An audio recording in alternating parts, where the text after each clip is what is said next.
asalaamaaleykum sant leen gërëm leen ci àndandoo beeg télévision Futur Média benn waxtu jot na xibaaru digg bëccëg yi bokk na ci Mohamed Boun Abdallah Dionne mel ni ku bëgg a gis président Macky Sall ci bopp réew mi fileeg atum 2035 moom ministre d'État secrétaire général présidence de la République ne histoire diggante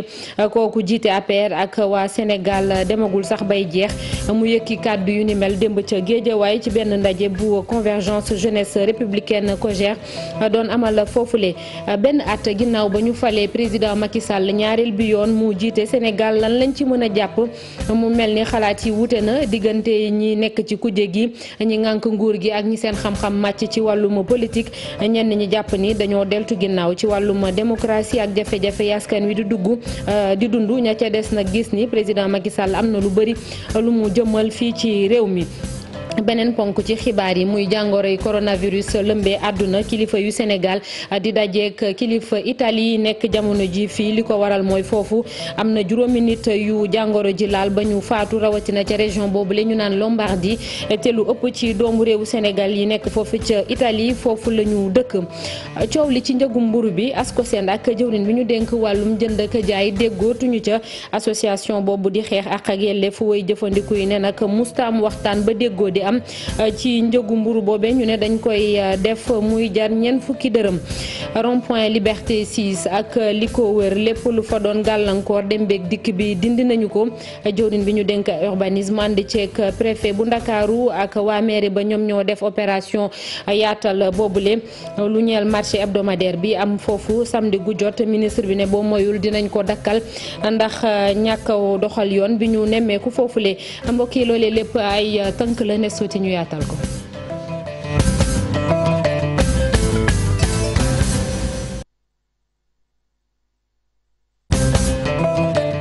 ginnaaw bañ leen nuyuwaatee ba noppi président Macky Sall diggam ak Sénégalais yi jeexagul day dem baatum 2035 loolu ay kàddu Mohamed Boun Abdallah Dionne la moom mi nekkoon premier ministre tey jamono ji nekk ministre d'État ñu dénk ko secrétaire général présidence de la République mu nga woon ca Guédiawaye fa la yëkkatee kàddu yu ni mel ci benn ndaje bu COJER amoon di convergence des jeunesses républicaines ñu jagleel ko programme bu njiitu réew mi Macky Sall ca Guédiawaye Salif Sow ak Malick Diop. waxul nag naka la koy bindee dëgg-dëgg waaye ki fi nekkoon directeur de campagne ci présidentielle bi weesu bu président de la république bi nee na diggante Macky Sall ak Sénégal jeexagul. L'histoire du président Macky Sall avec le peuple sénégalais n'est pas terminée. Et 2035 la jëm inch'Allah. nañu laxasaay waat gën a gëm suñu dëkk gën a gëm suñuy institution dëkk. institution bi ci njëkk mooy président Macky Sall ñu jàppale ko ànd ak moom taxaw ci wetam liggéey réew mi c'est possible parce que l'histoire est encore avec nous jusqu'en 2035 inchallah. n'est pas terminé l'histoire n'est pas terminée. histoire moom nee ñu des na dañ ko bëgg a bindaat eggali ko waaye histoire tamit di leen fàttali ne lañ fi digge woon te defaguñ ko ba léegi mu ngi fi moom nangu na lu nu mel moom mi nga xamante ni mooy Boun Abdallah Dionne. parce qu'il est venu l'heure du travail et de la consolidation du travail, le temps de l'action depuis 2012 et cette action il nous faut la saluer. man damay wax ne duma ci tudd TER duma ci tudd BRT duma ci tudd PUDC duma ci tudd autoroute Ila Touba. COJER bu Guédiawaye di ndaw APR ci département bi ñoo amuloon ndaje boo xamante ni dañ ci doon waxtaan li ci président de ci réew mi ak it li nga xamante ni moom la diggee te àggagu ca. ñu desandi ci loolu Salif Sow tey jile 24 février bu ngeen di fàttaliku daaw nagani si lañ demoon di tànn njiitu réew bu bees ci naka noonu sax la ñu falaat président Macky Sall mu jiite waat réew mi ci ñaareel bi yoon ñu def ab taxaw seetlu laaj ñi seq langue politique bi naka la ñu gisee benn at bi jàll ñi fare ci kujje gi nag deltu ginnaaw la ñu gis ci wàllum démocratie ak ñu bëri ca ñoom ñu naan ñu jàpp naan leen ràpp ci kaso bi ñeneen seen xam-xam màcc ci wàllum politique ñu ne jafe-jafe askan wi dafa gën a yokku ñi faree ca nguur gi nag moom gisuñu lu ni mel nee nañu président Macky Sall def na liggéey bu jaar yoon lu ci mel ni wàllum jumtukaay sax Sénégal def cee dem kanam bu baax a baax Pape Fara Ñinga ak Modou Diop ñooñu ciy defal ab gëstu. opposants yu ñu jàpp tëj leen kaso marche yu ñu interdire ku jégi ak ñenn ci analystes yi jàpp nañ le Sénégal dafa deltu ginnaaw ci wàllu démocratie gannaaw benn at rek bañ falaate président Macky Sall 24 février 2019. arrêté Ousmane Ngom bu mu nekkoon opposition dafa ne woon loolu jaadul daf ko combattre mais bu mu ñëwee moom dafa bàyyi affaire boobu arrestation Guy Marius Sagna boobu daal boo nekk démocrate nga gëm yàlla sax vraiment nga ne lu mu def jaadul. droit de manifester nekk ci constitution bi interdiction moom moo doon règle générale bi et que autorisation doon exception lu mel ne article 80 ñu ngi ko reformuler waat fexe ba cumul de mandat du am entre chef de l'État et chef de parti. ñi ànd ak nguur gi jàpp ne dialogue national bi rek mooy dëggal ne Sénégal ba léegi démocratie bañ koy wayee mu ngi fiy wëy. nguur bi fi nekk day interdire ay marches man je dis que c'est faux parce que téeméer boo jël ñaar yi lañ ci interdire depuis 2012 à maintenant. Le dialogue national est en cours. dajale na toutes les forces vives de la nation opposition bi société civile bi la majorité les journalistes un peu partout dajale leen def li nga xamante ne mooy dialogue national. ci wàllu dundin gi ak nekkin gi ku jégi ak ñii di pouvoir bi dañ cee wutee xalaat. li nga xam ne tey mooy def actualité mooy hausse du prix de l'électricité mais du loolu kese boo xoolee loyer yi ci biir Dakar ci biir Sénégal ni mu chéré tey. te 1 million emploi yooyu boo gisee phase 2 au PSE. muy plan programme liggéeyal ëllëg composé de 5 grandes initiatives 3 programmes sectoriels à l'échelle nationale ak 5 accès universels gis nga programme yi rek ñetti programme yooyu rek 1 million d'emplois mën na jóge foofu lu mel ne DER financé na jeunes yu bare bare. tey boo xoolee les prix du denrée de premier ministre dafa flambé yëpp a cher courant bi cher na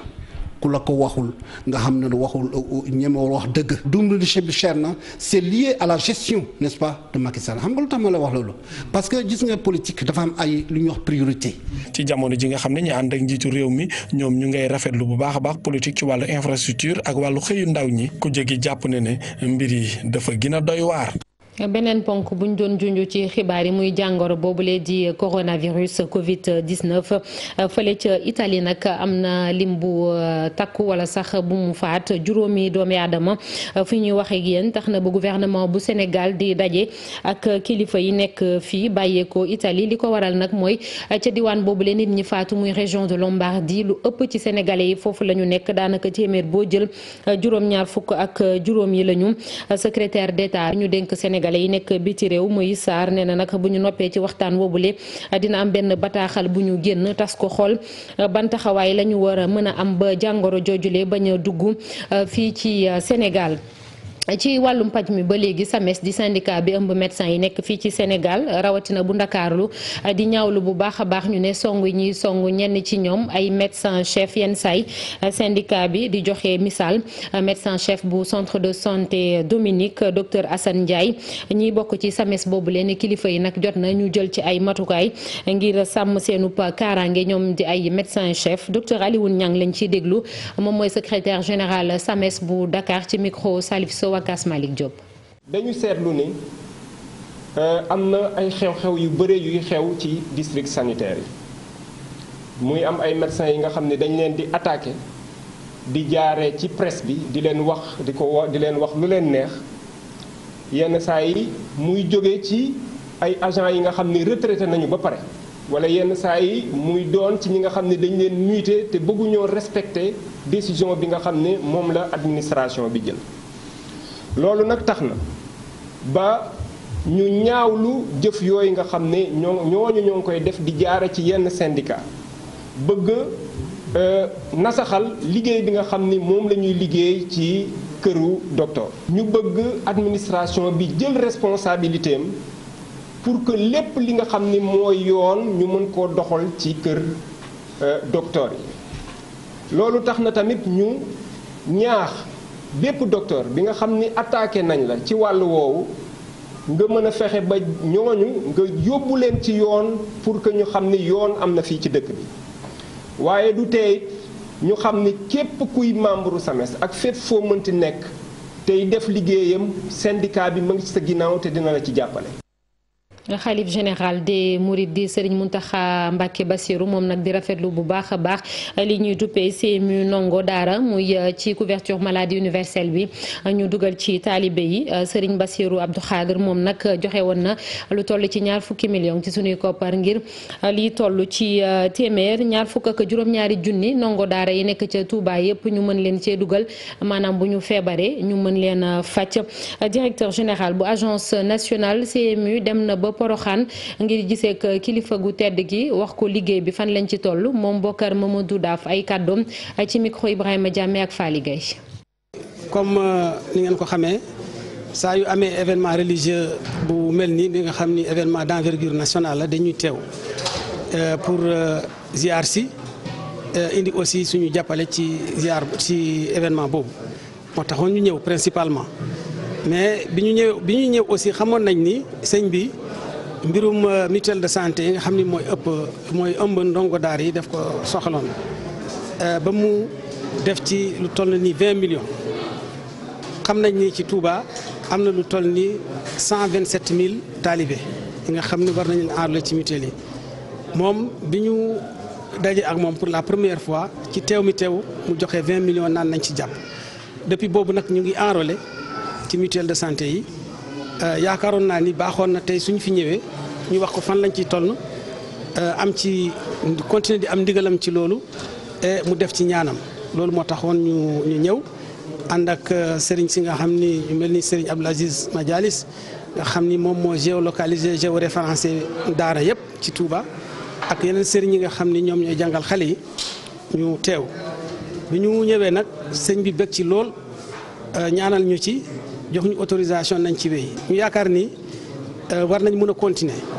continuer ci comme ñu ngi ci campagne bi nga xam ne dañ bëgg a enrôler xale yi ak jigéen ñi 1 million war nañ ko mën a continuer ci Touba comme ni ñu koy defee ci yeneen dëkk yi.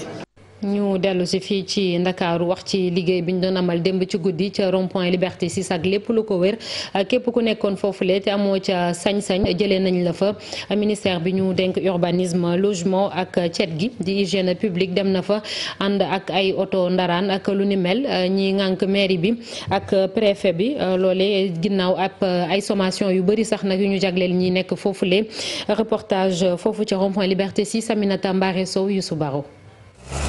Opération de déguerpissement bi lee mu ngi xewee ci rond-point Liberté 6 jaaykat yi fa nekkoon cantine yeeg lal yi lépp la ñu tonni. dañoo ñëwoon rek di libéré li ñu tuddee emprise BRT ma fàttali ni projet bu rëy la boo xam ni président de la République moo ko teg pour benn bus boo xam ni ay bus yoo xam ni day jóge Guédiawaye ñëw ba Ndakaaru ci Petersen ci lu yées en tout cas lu toll ak ñeent fukki minutes ak juróom. fii ñu toog ci Liberté 6 pont bu rëy moo fiy jaar boo xam ne day permettre mën a jéggi rond point bi parce que fii ñii ngi dugg Grand Yoff ñii jëm Liberté 6 ñii jëm côté Dieuppeul ñii jëm Derklé donc pont boobu mooy tax bus bi mën a jàll. Liberté 6 rond point bi lee yoonu bus rapide transit la fii nag dañ fi war a amal benn liggéey bu mucc ayib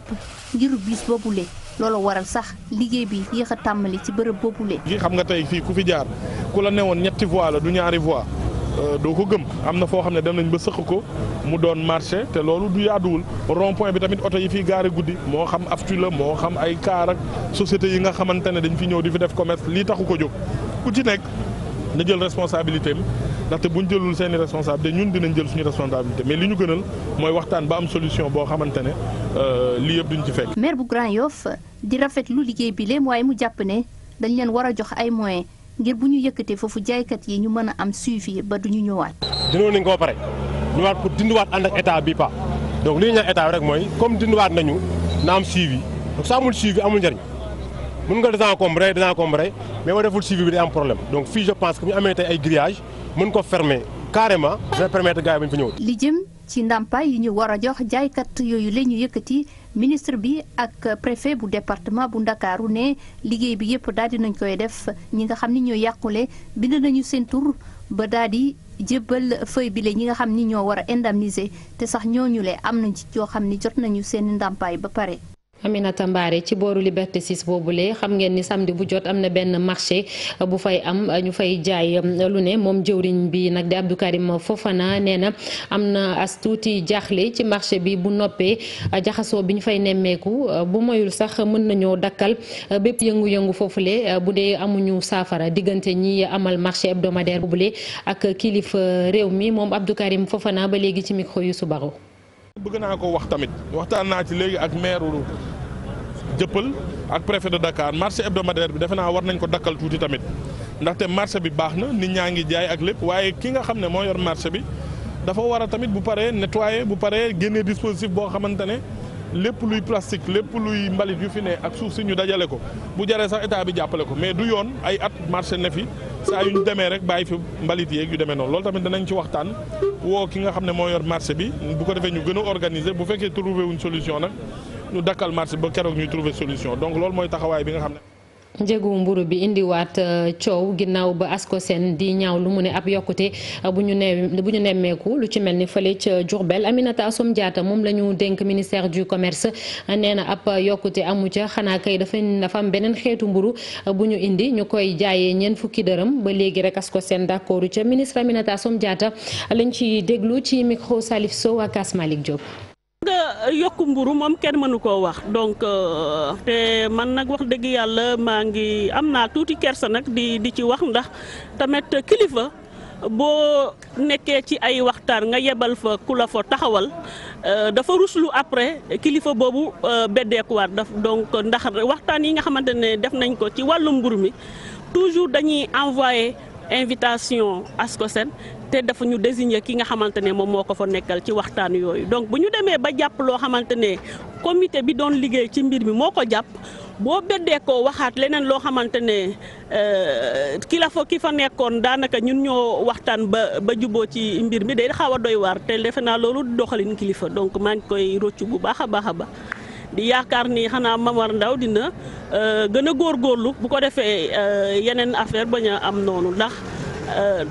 amul benn cohérence en réalité entre li mu wax ak li nga xamante ne noonu la ñu doxalee. ci wàllu mburu amul yokkute li ñuy def moom mooy dañu introduire 4e format te loolu dañ cee waxtaan lu yaatu li tax ñu introduire format bi dañu gis ni ñun mënuñu autoriser hausse du prix du pain ndax am na baguette yu standard bu 190 grammes bi nga xamante ne moom la ñuy jaay fii Dakar mu nekk 150 francs mais ci waxtaan dañoo gis ni tamit am na ñoo xamante ne dañu demander benn format muy 4e format Sénégal kii consommateur sénégalais bi tamit am na koo xamante ki ñi nga xamante ne ñoom li leen gënal mburu bi nga xamante ne bu gën a am poids moom moo leen gënal mais ñooñu tamit il faut nga tenir compte ci seen bëgg-bëgg. Momar Ndaw moom mu tudd te mu jiite Ascosen ka ñu taftal ca moom mooy Momad Cissé moom d'accordu ca ndax nee na loolee ministre bi wax amul nekkul ni dañoo waxtaan ñoom ñëpp ba déggoon ci ni dañuy indi beneen miisu mburu boo xamante ni dañ koy jaayee ñeent fukki dërëm Momad Cissé vice président bu Ascosen la ñuy déglu ci micro Aminata Mbaare Sow. déggoo amuloon ndax conseil national de la consommation dama ko ne ñun ragal nañ ne baguette 4e format bi bu duggee dootuñ gisati baguette référence bi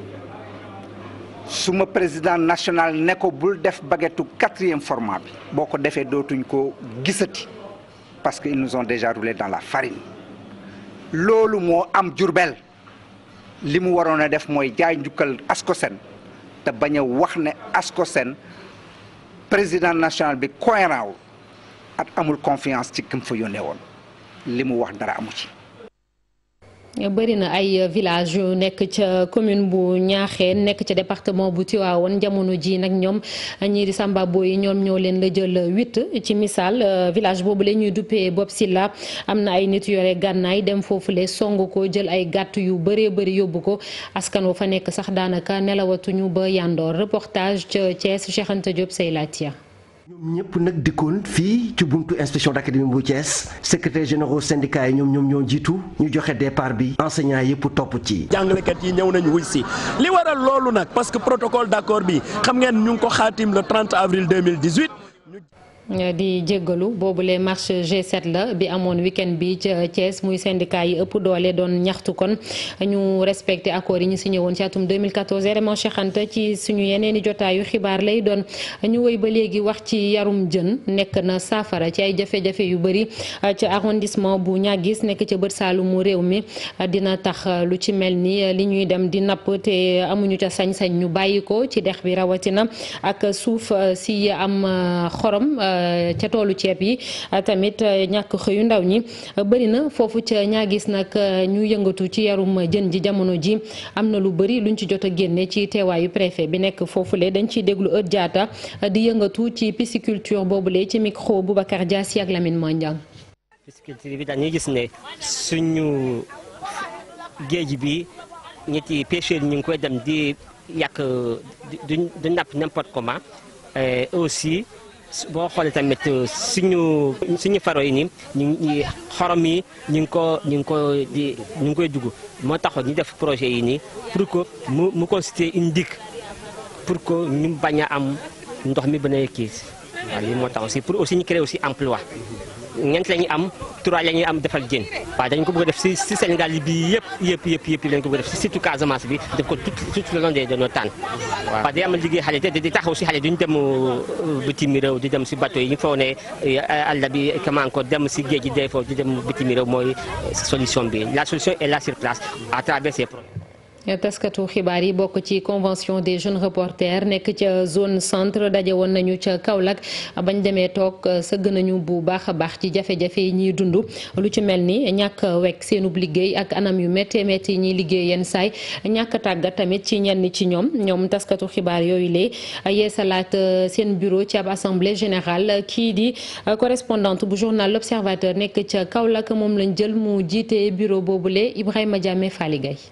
Salle de délibération mairie bu Kaolack moo dalal assemblée générale convention des jeunes reporters bu zone centre boole Fatick Kaolack Kaffrine ak Diourbel kii di Marie Bernadette Sène bu journal L'Observateur moom lañ daal di tabb mu jiite structure bi le mu daal di remplacer kii di Mouhamadou Makhtar Sarr bu Walfadjri. kontaan trop ci fiñ ma teg ma jiite convention des jeunes reporters bu zone centre parce que du yombul doon nga déplacer journaliste Diourbel Fatick Kaolack Kaffrine fii ñu daje fii ngi def suñu assemblée générale. bi ñu jëlee nag tànn ma def ma seen bopp mu nekk loo xamante ne lu bees la parce que jigéen mosu koo jiite fii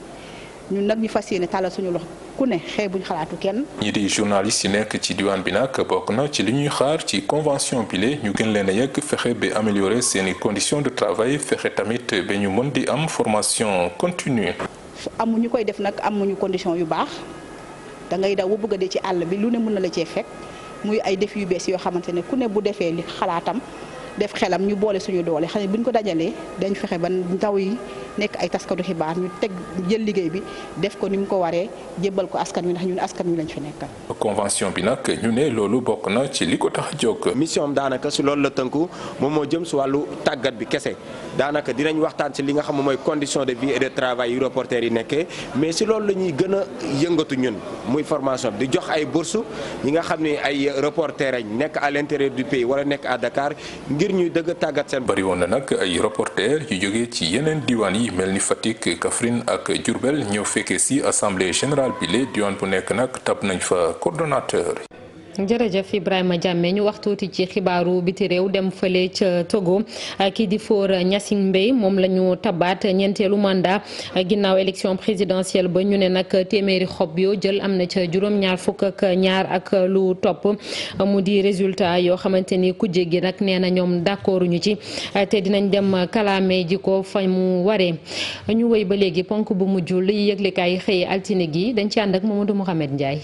cirë ngeen jëf caafa ngay bëgg a xam ci doomi Sénégal yi ci Italie ubbi l'Observateur jàngoroy coronavirus gi dugg na fa kilifa yi gàllo wàllu wér gërëme ci Italie ñoo ko xamle ba xamle téeméeri nit ak fanweer ak ñaar yu ko fa amee dëkk bi di Lombardie nga xam ne lépp ci moodu yi fa la ñu fare nemmeeku nañu fa juróom-ñett fukki nit ak juróom-ñeent yu ko fa amee moo waral dëkk ba di Lombardie ni ñu def Wuhan ga ca Chine la ñu ko def dañu ko ber mettre ko en quarantaine Boubacar Seye njiital Horizon Sans Frontières di ñu yëgal ci biir l'Observateur ñaar fukki junniy doomi Sénégal ak ñett yu ñu quarantaine ca Italie coordonnateur bu APR ci Italie di Pape Diaw di wax waa l'Observateur ne tiitaangeeg jaxasoo gi ñuy dund jamono ji fu ko waay nat rek weesu na ko l'Observateur nañu am na fukki réew ak ñett ci Afrique yoo xam ne organisation mondiale de la santé sant na leen ñu jël seeni matuwaay te jekkal seen toogaay ci réew yooyee suñu réew di Sénégal ci la bokk ndax duggante gu mu dugganteek réewum Chine yéenekaay bi di l'Observateur xamal ñu it abri yi ñëw comité de crise bu ñu war a amal tey ji ci Ndakaaru ngir yokk matuwaay yi wàccuwaay yu Ousmane Tanor Dieng yeyoo Soleil national nee nañu ci xët mu njëkk ñëpp àndandoo nañu jox ko yëral yéenekaay bi waa parti socialiste ñoo doon fàttaliku ndem si yàlla Ousmane Tanor Dieng démb la woon ca maison du parti ci teewaayu njiit réew mi Macky Sall Vox Populi ne ko du woon moom rek ne bari nay kàngam yu nekk ci géopolitique bi ñoo ngi fa woon journal bi gis ne homme d'état dëgg mooy Tanor Dieng ndax donte ma nga ca barsàq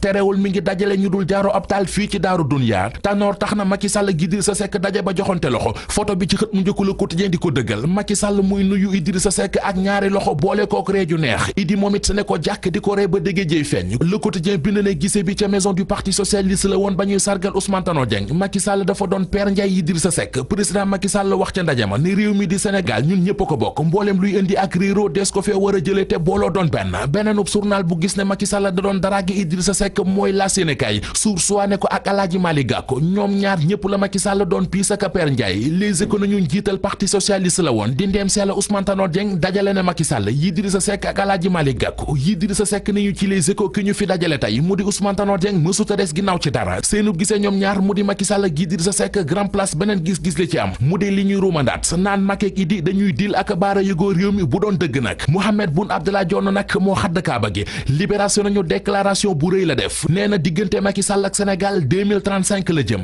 ci la Sénégal ñu gisaat fa déclaration bu Mohamed Boun Abdallah Dionne bi mu ñu naan fa diggante Macky Sall ak waa Sénégal histoire bi jeexagul grand place jàpp ne Macky Sall dafay wut troisième mandat ndax ku ko jege lool di Mohamed Boun Abdallah Dionne nee na yëf yi jeexagul doyen des juges jeexal na ab liggéeyam ci dossier Petrotim tëj na instruction ba procureur moo ci des libération moo ko bind sunu lamb xëy bind ay kàddu yu mu nangoo ci mbër mi di Bombardier B52 nee na état bi li mu war a def moo di jëlee CNG bi ci loxoy Alioune Sarr ak gàngooram dénk ko keneen bomb ne lamb ji mi ngi dund ay jafe-jafe yu rëy mu ne su amul combat ci saison bi dafay bàyyi lamb ñu lambi meneen mbër ci beneen yéenekaay mu di Lac de Guiers 2 mi ngi ñuy wax ci journal Les Échos ne combat Triple S doomi Double Less di Balla Gaye 2 ak Boy Niang combat boobee du fi amee li am ci xët mu njëkk Source A ku ko gis di nga ko rey fii ba gee ubbil yéenekaay bi professeur Mody Niang la ñu invité woon ci RFM ci émission Grand Jury bi muy wax ca la xew ca COUD di centre des œuvres universitaires bu Ndakaaru ca la ne Cheikh Oumar Anne xaalis bi mu ne moom la jëndee poobar bari na bari goo xam ne waxuma la université ak étudiant waaye poobar ba war naa mën a poobar waa Ndakaaru gi yépp